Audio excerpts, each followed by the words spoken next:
Bharat, Ireland జట్ల మధ్య match ఏదైతే ఉందో, ఆ ఫస్ట్ మ్యాచ్ ఖచ్చితంగా వైభవ్ సూర్యవంశీ ప్లేయింగ్ 11లో ఉంటాడని అనుకున్నా. అయితే వైభవ్ కోసం జట్టు ఆల్రెడీ సిద్ధంగా ఉందనుకున్నా. కానీ సడెన్‌గా వాటర్ బాయ్స్ రూపంలో వైభవ్ సూర్యవంశీ కనిపించడంతో ఒక్కసారిగా అందరూ కూడా ధీరా పడిపోయారు. అదేంటి ప్లేయింగ్ 11లో వైభవ్ సూర్యవంశీ లేడా అంటూ చాలా బాధపడ్డారు. అయితే మ్యాచ్ ఓడిపోవడం ఇంకాస్త పుండు మీద కారం జల్లినట్టుగా మారిపోయింది. అయితే ఇక ఈ నేపథ్యంలో మన భారత జట్టు టీ20 స్టార్స్ ఊహించని విధంగా స్పందించారు. మొదటగా రోహిత్ శర్మ వ్యాఖ్యానిస్తూ ఏమన్నాడంటే, ప్రస్తుతం వైభవ్ సూర్యవంశీ మొదటి మ్యాచ్ ఆడటం లేదు అన్న మాత్రాన తనవేమి నష్టపోయింది ఏం లేదు.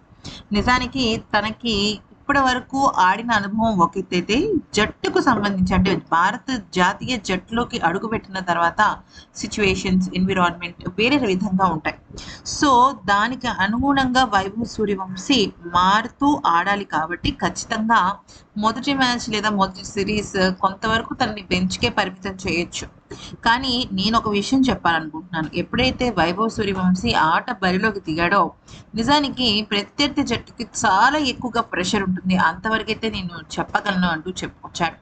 ఇక ఆ తర్వాత వైభవ్ సూర్యవంశీ గురించి మన భారతదేశపు ఆల్రౌండర్ అంటే ప్రస్తుతం సిరీస్లో ఉన్న హార్దిక్ పాండ్యా వ్యాఖ్యానిస్తూ ఏమన్నాడంటే, వైభవ్ సూర్యవంశీ గనక ఉండుంటే ఓపెనర్గా బరిలోకి దిగటం వల్ల ఆ ప్రత్యర్థి జట్టుకు చాలా ఎక్కువగా ప్రెషర్ ఉండేది. ఎందుకంటే తను చాలా భీకరమైన ఆటగాడు. వరుసగా 4లు 6లతో చెలరేగిపోతాడు. అయితే తను ప్రాక్టీస్ సెషన్స్లో బౌలింగ్, ఫీల్డింగ్ కూడా చాలా బాగా చేశాడు. ఇక తనకి ఐపీఎల్లో వచ్చిన క్రేజ్ కారణంగా మిగిలిన జట్లు అలాగే ప్రపంచ దేశపు క్రికెట్ జట్లు కూడా తన కోసం ప్రత్యేకమైన వ్యూహాలను రచిస్తూ తడబడే అవకాశం ఉండేది.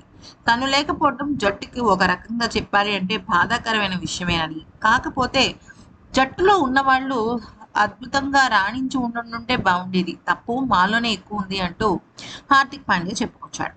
ఇక ఆ తర్వాత వైభవ్ సూర్యవంశీ గురించి మన భారత జట్టు మాజీ టీ20 కెప్టెన్ అయిన సూర్యకుమార్ యాదవ్ వ్యాఖ్యానిస్తూ ఏమన్నాడంటే, ఒక్క సిరీస్ మాత్రమే వైభవ్ సూర్యవంశీ ఆడడేమో, మేబీ అది ఒక్క మ్యాచ్ కూడా కావచ్చు.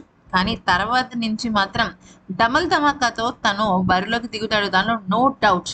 అయితే భారత జట్టులోకి ఎంట్రీ ఇచ్చినందుకు కంగ్రాచులేషన్స్ యంగ్ బాయ్ అంటూ వైభవ్ సూర్యవంశీ గురించి ఈ రకంగా ఒక్క మ్యాచే అన్నట్టుగా ఇక సూర్యకుమార్ యాదవ్ ఆ రకంగా పోస్టులు పెట్టడం జరిగింది.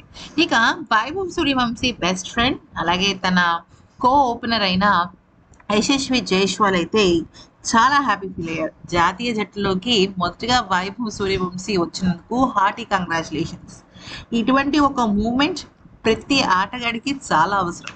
అయితే వైభవ్ సూర్యవంశీ ఈ రోజు ప్లేయింగ్ 11లో లేనందుకు ఎంత బాధపడతాడో నాకు బాగా తెలుసు.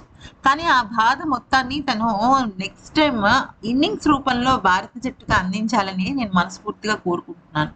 అయితే ఇక ఇంతకు మించి నేనేం చెప్పలేను. వచ్చాడు అంటే మాత్రం రచ్చే రచ్చే అంటూ చెప్పుకొచ్చాడు.